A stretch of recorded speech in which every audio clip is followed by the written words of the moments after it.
तो हम सब के बीच में हमारे आदरणीय राजयोगिनी शशि दीदी जी पहुंच चुके हैं। एक हाथ हिलाकर हम आपका स्वागत करते हैं, सत्कार करते हैं, अभिनंदन करते हैं।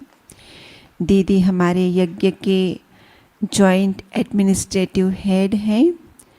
बहुत ही जिम्मेवारियां हैं कंधों पर, लेकिन बावजूद इसके बहुत लाइट रहते हैं, बहुत बिजी रहते हुए भी बहुत इजी रहते हैं और समय निकालकर भट्ठी वालों को बाबा की पालना देने के लिए अवश्य पहुंचते हैं। तो आज भी बाबा से जो पालना ली है वो सबकी भासना देते हुए, भट्ठी की सफलता के लिए शुभकामनाएं देते हुए स्वागत टोली देकर आपका मुख भी मीठा कराएंगे। तो सुनते हैं दीदी जी से। ओम शांति। मधुबन तपस्वी भूमि, प्यारे प्यारे बाप दादा की श्रेष्ठ चरित्र भूमि, दादियों की विशेष तपस्वी भूमि और हम सबका अपने ही घर में, अपने ही बाबा से, अपनी ही दादियों से, अपने ही भाई बहनों के द्वारा, अपने ही राजकोट के भाई बहनों का बहुत बहुत हार्दिक स्वागत है। तो राजकोट तो है अपना, चाहे कोई कहे या ना कहे, क्योंकि हमें याद आता है कि जब भी यहाँ मधुबन में सेवाएं होती थी तो बड़ी दादी सरला दीदी को बोलती थी, सरला यहाँ पर, सरला दीदी को सरला दादी बोलती थी। दादी कहती थी यहाँ पर ये प्रोग्राम है, आज ये कॉन्फ्रेंस होने वाली है, आज ये होने वाला है। तो सरला दीदी कहती हाँ दादी जो कहेंगे वो सब करेंगे। तो सरला दीदी चारों तरफ से, अहमदाबाद से, राजकोट से और भी सभी सेंटर से भाई बहनों को यहाँ भेज देती थी। और राजकोट की माताएं तो यहाँ ढेर आती रहती है, सेवा करती रहती है, आती रहती है ना। तो हम सब आपको मिलते भी रहते हैं और जब देखो तो पूछेंगे, कहेंगे राजकोट से हैं। तो राजकोट वाले कितने लक्की हैं, है ना लक्की? बजाओ अपने लिए ताली।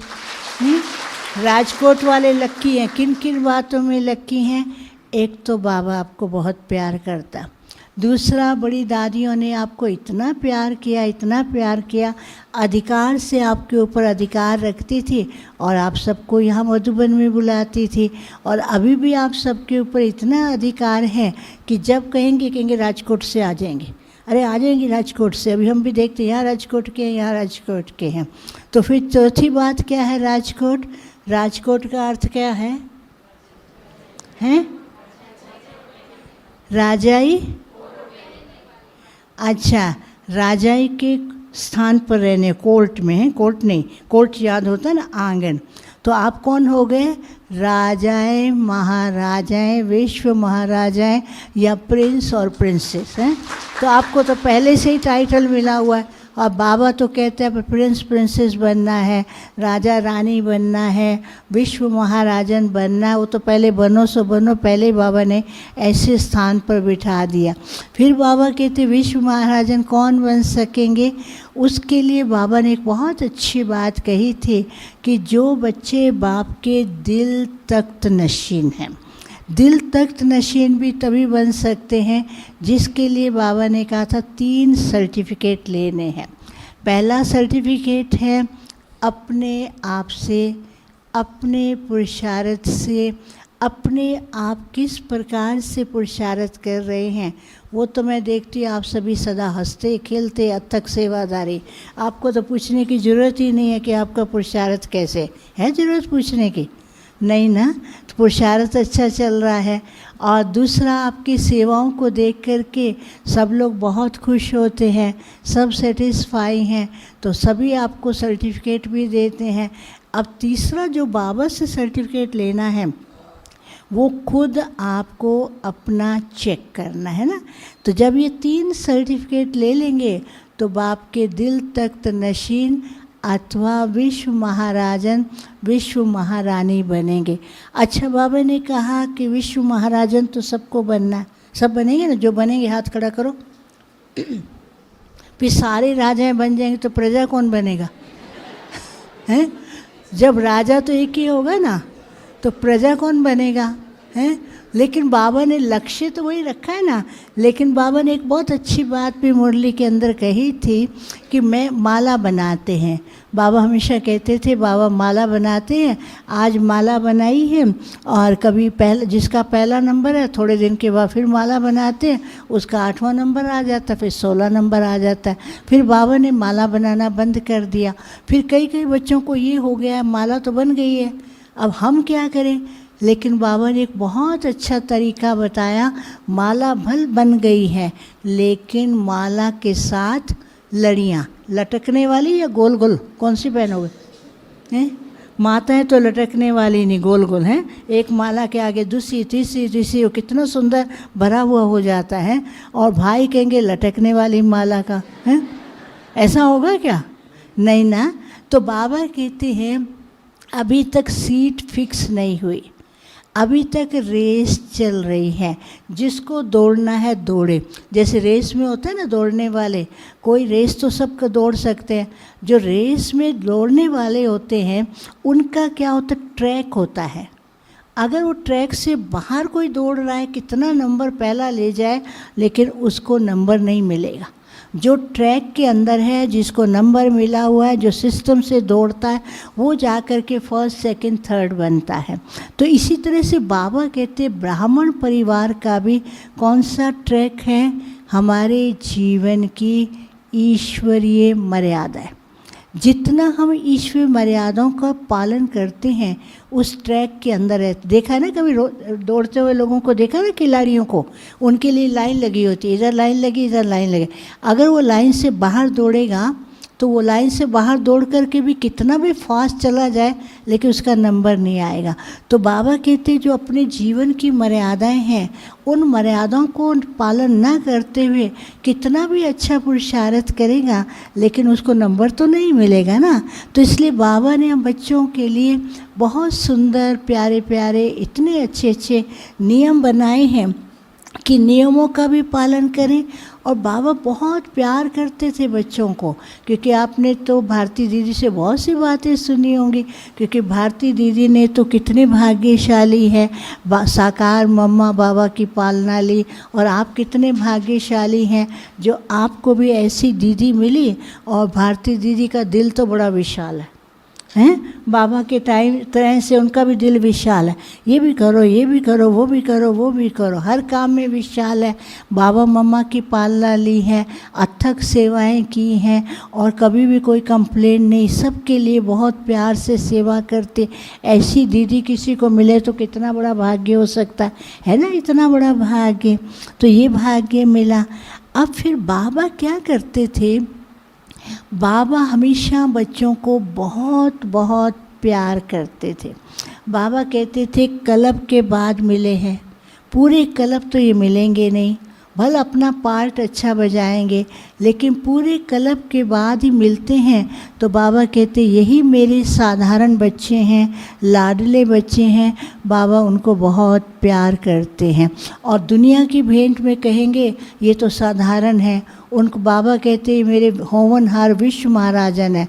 और आपको देख कर के कहेंगे विश्व महाराजन है, ये क्या विश्व महाराजन बनेंगे। लेकिन बाबा के सामने तो बाबा कहते ये मेरे लाडले VIP बच्चे, चाहे कोई गरीब है, चाहे कोई साधारण है, चाहे कोई चल सकता है, चाहे कोई ज्ञान पूरा समझता है या नहीं समझता, लेकिन एक बार कहा मेरा बाबा, बाबा शब्द कहा तो कौन बन गया, VIP बन गया। क्यों? क्योंकि बाबा उसको रिटर्न देते हैं, प्यार करते हैं। तो बाबा कहते फिर कभी कभी कई बच्चे चलते चलते बाबा को कहते बाबा ये क्या है, कब तक संगम युग चलेगा, कब तक हम चलेंगे, हमारा शरीर तो काम करता नहीं है, हमें तो अभी जल्दी जाना है। तो बाबा क्या कहते तुम चाहते हो कि मैं जल्दी चला जाऊँ, हैं? क्योंकि जाना मीन्स तो बाबा कहते तैयार कहाँ हो। शिव बाबा और ब्रह्मा बाबा की बहुत अच्छी मीठी मीठी रूह रूहान होती है। शिव बाबा ब्रह्मा बाबा को पूछते बताओ तुम्हारे बच्चे कब तैयार होंगे।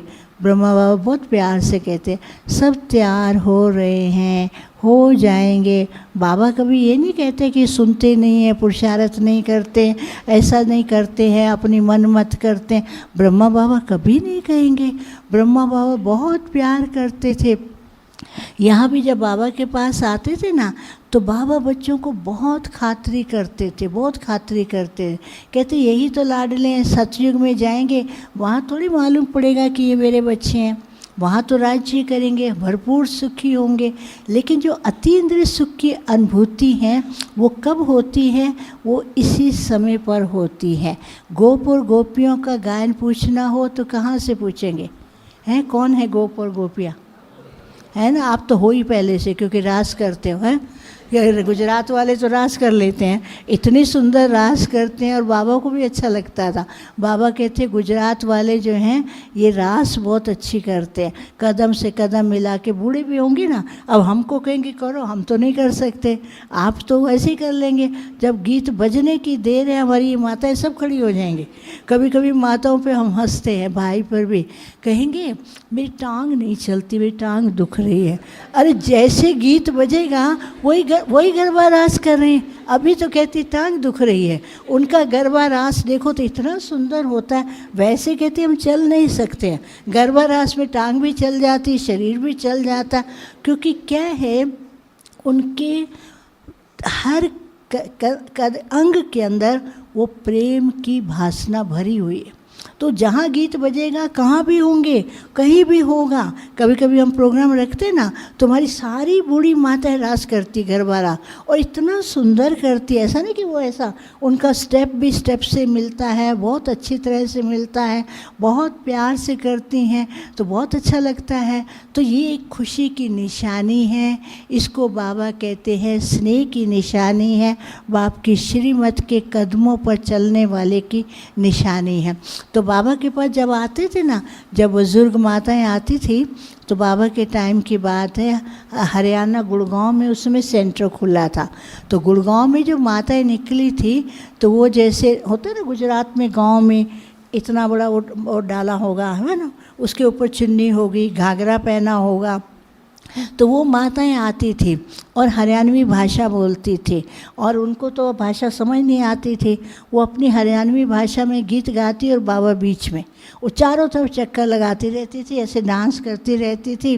बाबा कहते देखो गोपियों का रास है, गोपियाँ कितने प्यार से बाबा से रास कर रही हैं। तो बाबा के पास फिर जब कर्नाटक के आते थे, कर्नाटक वाले आते तो वो भाषा ही नहीं समझते। कर्नाटक वालों के टाइम पर हमें भी अनुभव बहुत अच्छे हुए। हम जब हॉल की सेटिंग करते ना, कर्नाटक वाले आते ना, हम उनको कहेंगे ना यहाँ से यहाँ हो जाओ, उसने जरा नहीं हिलना है, जरा नहीं हिलेगा। क्यों? क्योंकि उसको बाबा के सामने बैठना है। भले वो भाषा समझ रही या नहीं समझ रही, मेरा इशारा समझ रही या नहीं समझ रही, लेकिन उसने नहीं हिलना है। फिर बाबा मुस्कुराते थे। बाबा कहते थे ये स्नेह के भूखे हैं, ये स्नेह के प्यासे हैं, तो इनके स्नेह का रिटर्न बाप इनको देता ही रहता है। भल भाषा नहीं समझती हैं, बाबा क्या बोल रहे वो नहीं समझते हैं, लेकिन जो अंदर दिल का स्नेह है वो उनकी आंतरिक स्थिति को बहुत मजबूत कर देता है। फिर बाबा के पास आते थे बच्चे, तो बाबा ज्ञान और योग के लिए हर एक को बिल्कुल एक्यूरेट चाहते थे। बाबा कहते थे अब सत्युग में जाकर के महाराजा महारानी बनना है, तो पहले एक्यूरेसी चाहिए ना। ढीला ढाला राजा हो तो क्या होगा, हैं? ढीला ढाला राजा होगा तो दुश्मन वार कर लेगा, तो ढीला ढाला राजा वहाँ तो नहीं चल सकता है, बिल्कुल परफेक्ट चाहिए। तो बाबा कहते थे ज्ञान और योग के अंदर बिल्कुल सबको परफेक्ट बनना है ना। तो परफेक्ट बनने के लिए बाबा ने हम बच्चों को 3 बातें कही हैं। अच्छा, अभी मैं आपसे प्रश्न पूछूंगी। बाबा कहते ये मेरे भाग्यशाली बच्चे हैं, सौभाग्यशाली बच्चे भी हैं, और पद्मा पदम भाग्यशाली भी है। अच्छा बताओ भाग्यशाली कौन है? सिर्फ एक ने हाथ खड़ा किया, ठीक है, एक उसने किया, एक मैंने किया, 2 ने, ठीक है। अच्छा, सौभाग्यशाली कौन है? वो सिर्फ 5-6 लोग। अच्छा, और पद्मा पदम भाग्यशाली सारे ही हैं। अब बताओ, अब राज तो भूल गए, अब मैं बताऊंगी राज। बताऊं राज? आप सब पहले हो भाग्यशाली। जैसे बच्चा जन्म लेता है ना, किसी अच्छे घर में जन्म लेगा, अडानी के घर में जन्म ले ले, हैं, तो क्या कहेंगे? हैं, कहेंगे ये पता नहीं किस जन्म का भाग्य लिया, यहाँ आ गया है, क्योंकि अरबपति है ना। अभी ऐसा नहीं कि कोई लेगा, उदाहरण दिया हम, तो कहेंगे लेकिन बाबा के घर में हमने जन्म नहीं लिया, बाबा ने हमको जन्म दिया। तो उससे बड़े, अडानी से बड़े कौन हो गए? आप हो गए ना। तो बोलो हम आत्मा, वो अडानी है, हम आत्मा है। बोलो हम भाग्यशाली आत्मा है। बाबा ने चुना, कहाँ कहाँ से चुना, कहाँ कहाँ से इकट्ठा किया, और इकट्ठा करके इतना सुंदर गुलदस्ता बनाया।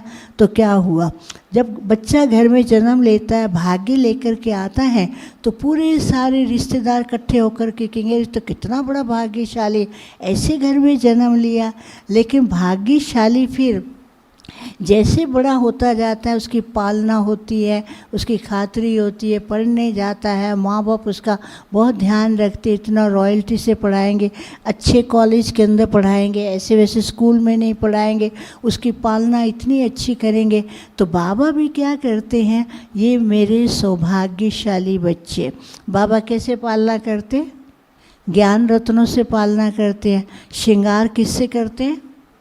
हीरे मोती से। कहाँ है हीरे मोती? है ना हीरे मोती, ये ज्ञान का एक एक हीरे मोती है। बाबा फिर बच्चों को टाइटल्स भी देते हैं। अरे ज्ञान है ही नहीं, बाबा ने पहले टाइटल दे देंगे। बाबा के पास आते, बाबा कहते मेरे लाडले बच्चे हैं, ये मेरे नूरे रतन हैं, ये मेरे नैनों के सितारे हैं, ये फरिश्ते हैं। अरे अभी बने ही नहीं है, फरिश्ता बने ही नहीं है, बाबा ने पहले टाइटल दे दिया। तो बाबा कितना प्यार करता है, कितना लाड करता है, कितना भाग्य बनाता है।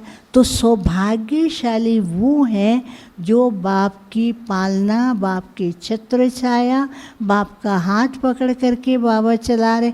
बाबा ही तो चला रहे ना हमको, हम तो नहीं चल रहे ना, बाबा चला रहे हैं, बाबा खातिरी कर रहे हैं। अभी देखना है यहाँ मधुबन में बाबा कितनी खातिरी करते हैं। फिर बाबा कहते पद्मा पदम भाग्यशाली वो हैं जो बाप की श्रीमत पर चलते। मानो एक बहुत बड़े मल्टी मिलियनर का बच्चा है, बाप ने उसको प्रॉपर्टी दी बिजनेस बढ़ाने के लिए, बढ़ाने की बजाय रोज़ ही ख़त्म करता जाता है। तो बाप क्या कहेगा, ये बच्चा ऐसा निकला जो मेरा सारा बिजनेस ही खाली कर दिया। तो बाप तो उस बच्चे को चाहेगा कि मेरा बच्चा मेरे ही आज्ञा पर चल करके बिजनेस को बढ़ाए। तो बाबा कहते पद्मा पदम भाग्यशाली वही हैं जो बाप की श्रीमत का पालन करते। फिर बाबा के पास जब बच्चे आते थे ना, बाबा उनको बहुत हंसाते थे। फिर बाबा कभी कभी बच्चों के साथ खेल करते थे, कभी कभी बाबा बच्चों से के साथ बैडमिंटन खेलते थे। जब बाबा खेलते थे, बाबा तो लंबे, और बाबा के अंदर दो पावर, एक अपनी पावर, एक शिव बाबा की पावर, अपनी योग की पावर। तो बाबा जब बैडमिंटन खेलते थे ना, तो बाबा का जो बैट है वो तो इतना फास्ट, और फिर बच्चे हार जाते थे। तो बाबा देखते थे बच्चे तो मायूस हो रहे हैं, क्या करें। फिर बाबा कभी कभी खुद जो है ना पीछे हट जाते थे। तो फिर बच्चे कहते बाबा आज तो आप हार गए। बाबा कहते हारे नहीं, बच्चे बाप के गले का हार बन गए। तो बाबा ऐसे ऐसे बच्चों को बहलाते थे। बाबा कहते किसी भी कदम पर, किसी भी हालत में ये नहीं सोचो कि मैं कर नहीं सकता, कैसे करूँगा, मैं चल नहीं सकता, मैं हार जाऊँगा, मेरा पुरुषार्थ बहुत ढीला है। तो बाबा कहते ये संकल्प आना मीन्स माया का आह्वान करना। उस दिन भी बाबा ने क्या बोला मुरली में, कई बच्चे बाबा को कहते बाबा माया को कहो ना कि माया मत आवे। बाबा कहते मैं माया को ऑर्डर करता हूँ, तुम जाओ जोर से मेरे बच्चों से लड़ो, मेरे बच्चों को देखो कितने बड़े पहलवान हैं। तो बाबा कहते बच्चों को शक्तिशाली बनना है, सर्वशक्तिमान बनना है, क्योंकि सर्वशक्तिमान बाप है। तो बाबा को ये अच्छा नहीं लगता था कि बच्चे कहें बाबा हम थक गए हैं, बाबा हम क्या करें। तो मैं आपको बताती, बाबा के सामने जब मुरली चलती थी ना, कभी कभी होता ना थके हुए होते हैं, तो बाबा को अच्छा कोई उबासी आ जाएगी ना, बाबा कहते देखो देखो माया आई इसको ना थका रही है, तो बाबा कहते थे एक्टिव होकर के बैठो। फिर बाबा जब मुरली चलाते थे ना, तो मुरली चलाते चलाते कभी कभी बाबा हिस्ट्री हॉल में बाबा मुरली चलाते थे, और चलाते चलाते कभी बाबा खड़े हो जाते थे, खड़े होकर के दृष्टि देते, पूरे हॉल के अंदर एक एक को दृष्टि देते। जैसे बाबा ने दृष्टि दिया, सब के सब फरिश्ते बन करके अव्यक्त रास करने लगते थे। तो बाबा कहते हैं ये बच्चे ना कहें कि हमने बाबा को नहीं देखा। अच्छा, आप में से बाबा को किसने देखा? साकार बाबा को देखा है? अव्यक्त बाबा को देखा है ना सबने? अच्छा, साकार बाबा को नहीं देखा क्या? नहीं देखा? देखा है ना? कब देखा? अनुभव किया। अरे बाबा तो रोज़ आपके पास आते हैं, पता है? बाबा कहते मैं बच्चों का हाथ पकड़ के चलाता हूँ, बच्चों को अपनी छत्र छाया में रखता हूँ। बाबा कहते मैं तब तक नहीं जाऊँगा जब तक मेरे बच्चे तैयार नहीं होते। तो बाबा तो साथ है, बाबा साथ में है, बाबा हाथ हिला करके बच्चों को प्यार करते हैं, बाबा अपनी गोदी में बिठाते हैं, बाबा बच्चों को खिलाते हैं। बाबा भी भट्ठी में भी अनुभव करेंगे, साकार बाबा आपके सामने आके खड़े हो जाएंगे और देखेंगे कौन बच्चे क्या कर रहे हैं, और फिर बाबा वरदान भी देंगे। तो आपको बताएं, तो जहाँ पर आपकी भट्ठी चल रही है, इस स्थान की विशेषता क्या है? आपके पास तो वहाँ कितने बड़े बड़े रिट्रीट सेंटर हैं, गुजरात में हैं, बड़े बड़े हैं, वहाँ पर भट्ठियाँ करते हैं, और आपके पास भट्ठी कराने वाले कितनी टीचर्स बहनें आती रहती हैं। फिर भी आप यहाँ भट्ठी करने के लिए क्यों आए हैं? क्यों आए हैं? बाबा का स्थान है, अपना स्थान नहीं है। बोलो अपने घर आए अपने घर आए ना ठीक है, वैसे तो आप सभी का अपना ही घर है। तो लेकिन जहाँ पर आपका देखो, वहाँ तो हॉल बहुत सुंदर बने हुए हैं, एसी लगा होगा, चारों तरफ बहुत सुंदर सुंदर अच्छे से बने होंगे। लेकिन यहाँ जो बाबा का घर है, वो बाबा का घर बाबा ने ऐसा बनाया है, साधारण के रीति से साधारण भी है लेकिन पावरफुल भी है, अनुभव भी कराता है। ये जो हॉल जहाँ आप बैठे हैं, ये बाबा के टाइम पर हॉल नहीं था, ये पहाड़ी है। ये बाबा के टाइम पर पहाड़ी थी, और यहाँ पर बाबा बैठ के तपस्या करते थे। बाबा का आपने एक फ़ोटो देखा होगा ना, पहाड़ी पर ऐसे बाबा तपस्या कर रहे हैं। वो बाबा यहाँ इधर कॉर्नर में एक वहाँ बैठते थे, तो बाबा तपस्या करते थे। फिर बाबा बच्चों को बुलाते थे, दादियों को कहते थे आओ आओ सब आओ। फिर गीत बजता था, धरती को आकाश पुकारे। तो फिर उस समय क्या होता था, सब दौड़ दौड़ करके आ जाते थे। फिर बाबा सबको कहते थे सब बैठ के योग तपस्या करो, सेमिनार में योग तपस्या करो।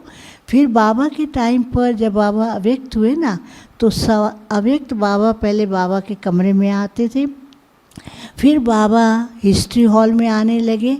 फिर एक बार बहुत से भाई बहनें आ गए थे, याद होगा किसी को।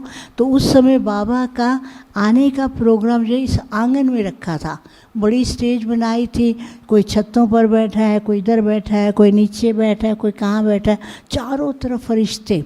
2 टाइम खाना देते थे, सुबह का नाश्ता 10 और 11 के बीच में, नाश्ता दोपहर का खाना इकट्ठा 10 और 11 के बीच में, और शाम का भोजन होता था 4 से 6 के बीच में।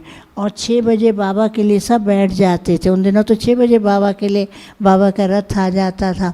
फिर बाबा मुरली के अंदर कहते आगे चल के बहुत बच्चे आएंगे। फिर प्लान किया गया कि हॉल बनाया जाए। तो इस पहाड़ी को तोड़ करके ये हॉल बना है 1975 में। तो 1975 से अव्यक्त बाप दादा यहाँ आने लगे। तो अव्यक्त बाप दादा यहाँ बैठते थे ये कॉर्नर में, और हम सब बाबा के बच्चे बाबा के आसपास बैठे हुए हैं। कोई कुर्सी नहीं थी, कोई कुछ नहीं था, सब पट पर ही बैठते थे, ज़मीन पे बैठते थे। और बाबा के टाइम पर जो भी पार्टियाँ आती थी ना, तो सब ज़मीन पे सोते थे। और बाबा कहते थे ये सब कौन है? मेरे पट राजे और पट रानियाँ। और अभी क्या मिलता है? हैं? अभी तो पलंग मिलता है ना, तभी ऐसे तो नहीं कहेंगे क्या है, हैं? अभी कहेंगे बाप के दिल तख्त नशीन बच्चे, है ना। और बाबा कहते मेरे बच्चों को हर प्रकार से सुख हो, हर तरह से सुखी रहे। तो फिर अव्यक्त बाबा यहाँ आते थे और एक एक से मिलते थे, सबको वरदान देते थे। तो इस हॉल में जो भट्ठी है इसके 2 अनुभव है। एक तो साकार बाबा की तपस्वी पहाड़ी है और दूसरा जो है अव्यक्त बाप दादा का ये वरदानों से भरपूर हॉल है। इसलिए इस भट्ठी में जब भी आप बैठते हैं ना, वो अनुभव होते हैं, वरदानों के अनुभव होते हैं, बाबा के साथ का अनुभव होता है। तो इस बात का ध्यान रखना है कि हमें सुस्ती नहीं करनी है।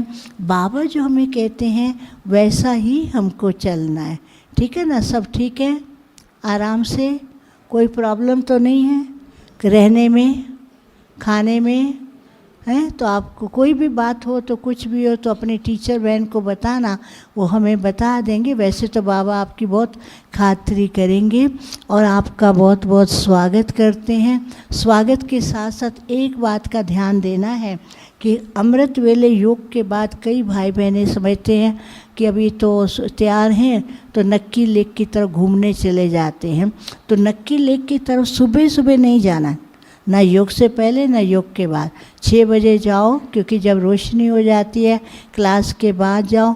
अकेले जाते हैं ना, क्योंकि गर्मी का टाइम है।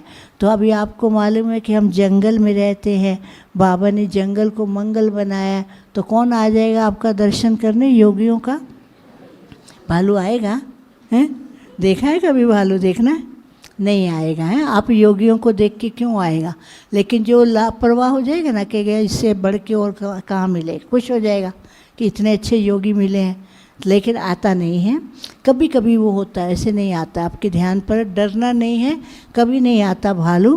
कभी कभी वो पानी पीने के लिए, क्योंकि गर्मी होती है ना, पानी पीने के लिए यहाँ नहीं आता है, उधर नक्की लेके उस साइड एक किनारे से निकल करके पानी पीने के लिए आता है। तो कभी कभी अकेले जा रहे होते तो डर तो कुछ नहीं है, फिर भी बाबा कहते अपना काम है अपनी सेफ्टी रखना। बाबा कहते तन की भी संभाल करो, मन की भी संभाल करो। इसलिए अकेले अकेले अंधेरे में नहीं जाना, रात को अंधेरे में जाना है, न सुबह के टाइम अंधेरे में जाना है। बाकी मुरली क्लास के बाद थोड़ा है तो आधा घंटा घूम के आए, वो कोई बात नहीं है। वो तो रोशनी का टाइम होता है, उस समय वो आते ही नहीं है कि कभी कभी गर्मी बहुत हो गई ना, तो इसलिए उनको भी तो प्यास लगती है ना, तो इसलिए वो अपने ही भोजन और प्यास के लिए आते हैं, ना कि किसी मनुष्यों के पास। लेकिन बाबा कहते फिर भी ध्यान रखना बहुत ज़रूरी है। तो आज फिर आपको बाबा के घर से मुख मीठा कराएंगे, क्योंकि आपको मालूम है बाबा के पास आते थे बच्चे, तो बाबा सब बच्चों को अपने पास बुला करके टोली खिलाते थे। कभी कभी दादी के टाइम पर भी आंगन में खड़े होते थे, दादी भी आंगन में बच्चों को मिलती थी, तो फिर कहते थे तैयार होकर के कहते थे दादी से मिलना है। तो हम उनको पूछते दादी से तो भी मिले, दादी ने आपको रिसीव किया। कहते हमने टोली कब खाई है? टोली क्या है? टोली क्या है? हमारा क्या बोलो हैं? जन्म सिद्ध अधिकार है ना, जन्म सिद्ध अधिकार।